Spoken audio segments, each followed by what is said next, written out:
용어를 그냥 전문 용어를 막 써요. 적어도 3년, 5년 정도 저는 주식투자가 처음인데요. 이거 한 권이면 뭐 거의 다 해결돼요. 아주 극소수의 살만한 주식과 나머지는 쓰레기가 있어요. 멘탈을 잡는데 가장 중요한 건 뭐냐면 인문학책, 재테크책 좀 보지 마. 경제 이해력을 가지고서는 주식을 성공하죠. 네, 안녕하십니까. 네, 안녕하세요. 네. 오늘은 저는 주식 투자가 처음인데요의 저자 강병욱 작가님을 모셨습니다. 네, 반갑습니다. 네, 반갑습니다. 네, 국내 투자를 좀 한다고 하시는 분들은 한 권씩 다 가지고 있는 책이시죠. 현재 개정판을 포함해가지고 100쇄가 넘게 인쇄를 하셨더라고요. 네. 그 수량이 엄청난데요.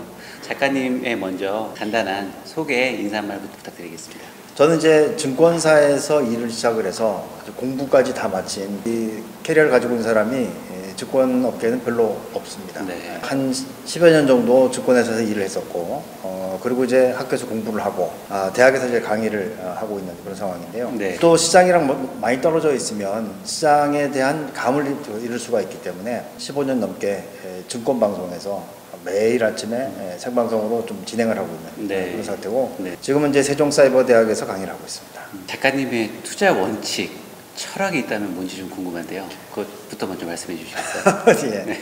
주식 투자하게 되면 용어들이 너무 무거워요. 네. 우리 몸에 맞지 않은 옷을 입은 듯하게 이렇게 나오는 경우가 있는데 조금 좀 쉬운 얘기부터 좀 먼저 하면서 가도록 하겠습니다. 네.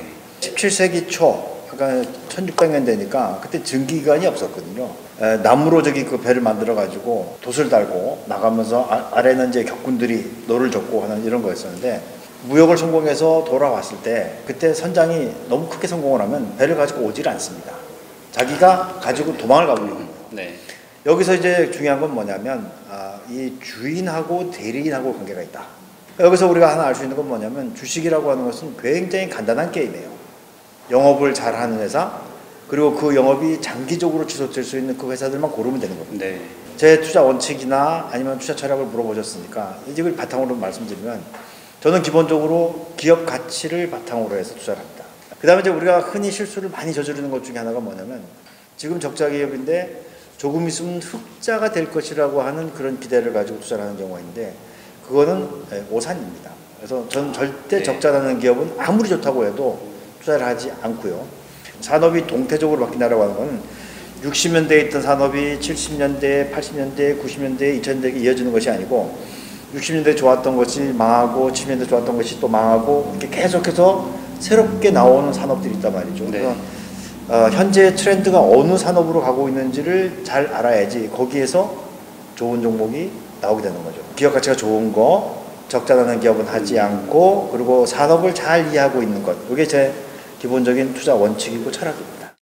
직장인들이 현업 때문에 주식을 체계적으로 이제 공부하기가 쉽지 않잖아요. 그렇죠. 네. 주식 투자가 처음인데요라는 책이 그런 면에서는 도움이 많이 되는 것 같아요. 주식 투자를 처음 시작하는 직장인분들한테 이거 세 가지만은 꼭 필요하다라고 이제 말씀해 주실 것이 있다면 뭐가 있을까요?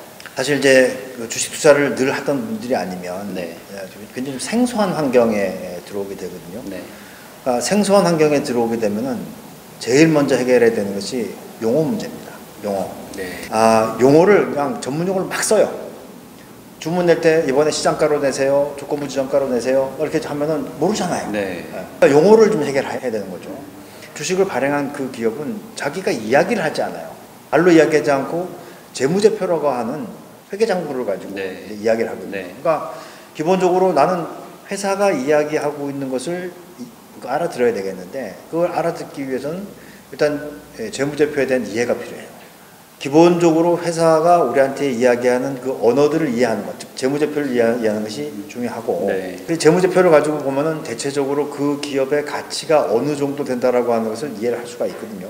PER이나 PBR이나 이런 그 지표들을 가지고 이 회사가 과연 다른 회사하고 비교해서 저평가되어 있는지 아니면 고평가되어 있는지를 판단해야 되는 거죠.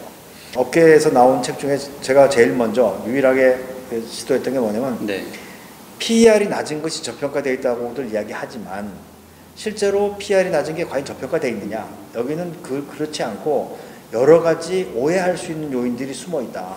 다 책에 적어놨죠. 그런 것들을 좀 이해하시면 좋을 것 같고, 차트를 보지 않고서는 매매를 할 수가 없는 거거든요. 그러니까 주가가 어떻게 흘러왔는지, 주가 수준이 어느 정도 수준에 있는 건지, 이런 것들을 확인하기 위해서 차트를 보는 방법 정도. 첫 번째, 재무제표를 읽을 줄 알아야 한다. 그리고 그 재무제표를 바탕으로 해서 그 회사의 가치, 이걸 이제 밸류에이션이라고 얘기하는데 네. 밸류에이션 수준이 어느 정도인지 알아야 되겠다. 그리고 매매를 하기 위해서는 차트를 가지고 대체로 주가가 어느 정도 위치해 있는지 정도는 네. 알면 좋겠다. 네. 예. 그 정도만 알고 계셔도 훌륭한 거죠.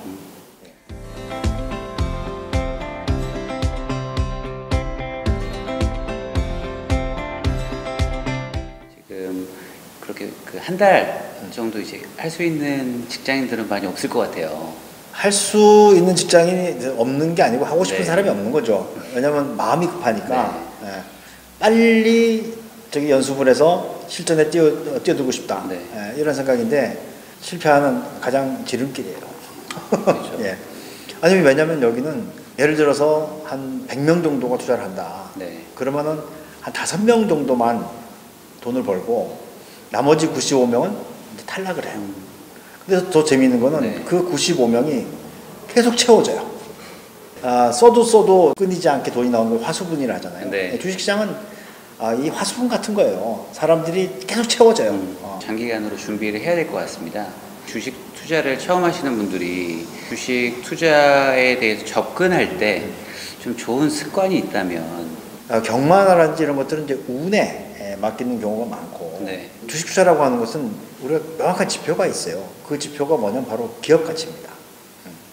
기업의 가치가 변해나갈 때 주가는 장기적으로 그 기업 가치에 수렴한다라고 하는 그 믿음이 있어야 돼요. 네. 이거는 일반 투자자들이 하기가 굉장히 어려운.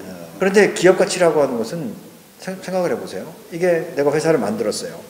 회사를 키워가지고 본궤도에 올려놓기까지는 적어도 3년, 5년 정도 시간이 걸린단 말이에요. 네. 일반 투자자들이 하는 것 중에 오류를 저지르는 것이 너무 단기 매매를 하는 거예요. 그렇죠. 단기 네. 매매를 하다 보면 스텝이 꼬일 때도 있거든요. 그리고 그건 기업 가치하고는 상관없이 그냥 경마하는 것 같아요. 예를 들어서 지금 손에 나고 있는 주식을 팔았는데 그게 그날 상한가를 났어요. 그러면 속된 말로 미쳐버립니다. 단기적인 매매를 하게 되면 내가 나를 컨트롤하지 못하는 일들이 생길 수가 있거든요. 그러면 주식은 망해요. 경제 이해력을 가지고서는 주식을 성공할 수 없다. 그것만 가지고서는. 그러니까 결국은 주식은 제가 이제 30년 넘게 일도 하고 책도 쓰고 강의도 하고 있지만 네. 최근에 들어서 제가 드는 생각은 주식은 멘탈 게임이에요. 누가 멘탈리 로버스트하냐. 그러니까 누가 이 정신력이 강건하냐. 여기에 따라서 이제 성패가 달라진다고 생각하거든요. 내가 멘탈이 흔들리는 상황을 스스로 만들면 안 돼요. 너무 경제 이해력, 나는 경제 지식이 부족하니까 이걸 주식 투자를 실패해. 그게 아니고요. 경제와 관련되는 것들은 이제 제 책이 있잖아요. 네. 저는 주식 투자가 처음인데요. 이거 한 권이면 뭐 거의 다 해결됩니다. 이 주식은 그 투자자들에게 공포를 주고 또 탐욕스러운 순간을 만들어요. 네. 그런 상황에서도 내가 의연하게 한 발 떨어져서 주식을 볼 수 있는 마음 자세 이런 것들이 주식 투자하는데 굉장히 필요한 거죠. 장기 투자에 대해서는 말씀은 하셨지만 뭐 3년에서 5년 정도는 가지고 있어야 된다라고 얘기하셨지만 분산 투자에 대해서는 좀 원칙을 어떻게 갖고 계신가요? 분산 투자는 이제 1930년대에 제임스 토빈이라는 사람이 네. 그 예일 대학에 있었었는데 이 사람이 한 얘기 때문에 그래요. 계란은 한 바구니에 담지 마라. 계란을 한 바구니에 담아놓다 보니까 이 바구니에 뒤집어지면 계란이 깨지잖아요. 네. 그러니까 이제 분산을 해라라고 하는 거고 발전을 시켜서 요즘에 이제 그 분산 투자를 하게 되면 위험이 줄어든다 이렇게 본단 말이에요. 근데 개인 투자자들이 예를 들어서 한 1,000만 원 가지고 이제 주식 투자를 한다. 1,000만 원도 제가 볼 때는 큰 금액이긴 하지만 네. 그럼 이거 가지고 예를 들어서 3종목, 4종목 나눠놓으면은 움직이질 않아요. 계좌의 수익률이 하나 올라가면 하나 떨어지고 하나 올라가면 하나 떨어지고 하니까 네. 맨날 본전 같은 거예요. 네. 개인 투자자들 같은 경우에는 한 2종목, 3종목 정도만. 네. 3종목도 제가 만들 것 같긴 한데. 근데 우리가 한 가지 더 알아야 되는 게 뭐냐면 계란은 한 바구니에 담는 거예요. 계란을 한 바구니에 담지 않는 게 중요한 게 아니라 계란을 한 바구니에 담고 그리고 그 바구니가 넘어지지 않도록 지키는 거예요. 집중 투자, 속된 말로 이제 몰빵 투자, 이걸 사람들이 이제 나쁘다고 이야기하는데, 그거 나쁘다고 이야기하는 건 뭐냐면, 격한 표현을 쓰면은, 워렌 버핏 같은 경우도 그런 얘기 많이 해요. 이 주식시장에는 아주 극소수의 살만한 주식과 나머지는 쓰레기가 있다 라고 이야기를 해요. 네. 그러면 이 바구니에 아주 극소수의 살만한 주식을 담아놓고 있으면 별 문제가 없어요. 그런데 이 바구니에다 쓰레기를 담아놓으니까 이게 썩게 되고 바구니까지 같이 썩게 되는 이런 일이 벌어지는 거죠. 네. 종목을 아주 엄격하게 고를 수 있다면 제가 볼 때는 굳이 분산 투자를 하지 않아도 된다. 다만 이제 초보자들이 그런 눈이 없으니까 한 뭐 많으면 3종목, 적으면 한 2종목 관리 가능한 범위 내에서 종목이 너무 많으면 매일 이 주식의 뉴스도 봐야 되고 이 주식의 뉴스도 봐야 되고 하잖아요. 그러니까 그런 것들은 제가 볼 때는 시간 낭비가 될 수가 있으니까 정말 저기 능력이 쌓이면은 한 바구니에 담고 바구니를 지키고 그렇지 않은 경우는 한 2-3개 정도만 이제 분산을 하자. 어떤 분들 보면은 뭐 분산 투자를 하니까는 뭐 15개씩 가지고 있는 분들이 계신데 그건 이제 기관 투자가 하는 짓이다.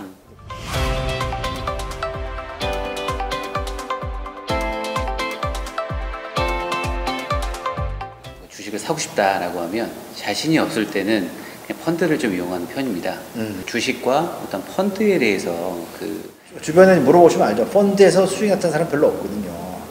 그 얘기는 뭐냐면 내가 해도 손해보고 맡겨놔도 손해보고 어떤 게 마음 편하겠습니까? 남 탓하는 것보다 네. 저는 개인적으로는 내가 해서 하는 게 낫다. 그렇다면 이제 펀드가 시장에서 주식처럼 거래가 되는 게 있어요. 그게 바로 이제 ETF예요. ETF. 그래서 네. 펀드에 가입하는 것보다 만약에 펀드를 하실 것 같으면 ETF를 매매하시는 게 낫고 그거 묶여있는 포트폴리오니까 네. 그렇지 않고 그 산업이라든지 종목에 대한 지식이 좀 더 좋아진다면 그럼 이제 개별 기업으로 가는 것이 훨씬 더 수익을 많이 낼 수 있는 기회가 되는 거죠. 네. 영상으로 이제 공부하는 걸 추천해 주신다고 하면 좀 어떤 게 있을까요? 유튜브를 많이들 보는데 제가 볼 때는 대부분의 유튜브에 네. 돌아다니는 그 내용이 네. 굉장히 깨끗한 내용들은 아니에요. 유튜브도 조회수가 많아지면 또 여기 그 광고가 붙게 되고 거기서 수익 창출이 되고 이제 네. 크리에이터라고 하잖아요. 네. 그러니까 그렇게 저기 그 개입이 되게 되면 좀 더 자극적으로 나가게 되고 제가 볼 때는 그거는 좀 옳지 못하고 결국은 책을 통해서 내가 스스로 깨우치는 게 중요해요. 물론 유튜브라든지 아니면 블로그라든지 네. 아니면 요즘엔 팟캐스트라든지 네. 요새 많은 저기 정보를 제공해 주지만 내가 기본적으로 저기 그 체계를 가지고 있지 않으면 그 얘기를 들었을 때 흔들리기가 쉽거든요. 네. 산업이 동태적으로 바뀐다는 것을 이해하기 위해서는 기술과 관련되는 책들이 있어요. 네. 요즘에 뭐 통신 기술이 어떻게 발전하고 되고 자율주행 같은 게 나왔을 경우에 네. 이 자율주행이 과연 구현이 가능한지 구현이 가능하지 않은지 또 만약에 구현이 가능하다면 어디까지 갈 것인지 자율주행이 이야기들이 나왔을 때 내가 아직 흔들리지 않고 투자를 할 수가 있는 것이죠. 그래서 그 다음에 또 중요한 건 뭐냐면 멘탈을 잡아야 되니까 멘탈을 잡는데 가장 네. 중요한 건 뭐냐면 인문학책이에요. 특히 역사책 다단계 있잖아요. 네. 다단계 사기도 얼굴만 바꾸는 거지 계속해서 그런 일이 벌어져요. 왜 그러느냐? 옛날 사람도 그렇고 지금 사람도 그렇고 돈이라면 전부 다 환장하는 거예요. 인간의 기본적인 욕망을 건드리는 그렇죠. 것 같습니다. 네. 과거에 있었던 그 일들을 내가 공부를 함으로 인해 가지고 내가 거기 당하지 않는 게 중요한 거죠. 제발 재테크책 좀 보지 마시라.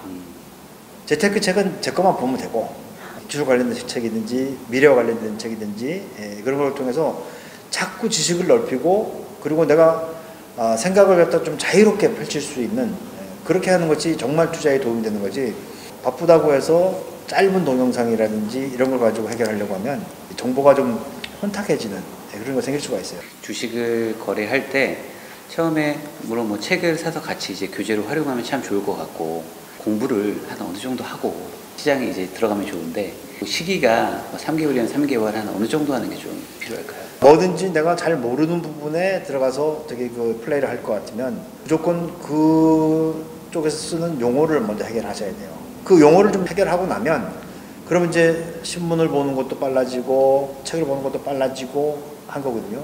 그러니까 제일 먼저 용어를 빨리 습득하시라.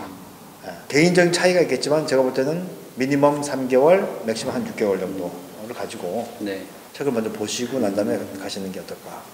1부 투자 전략은 지금 여기까지 마치기로 하고요. 2부에서 또 설명 듣겠습니다.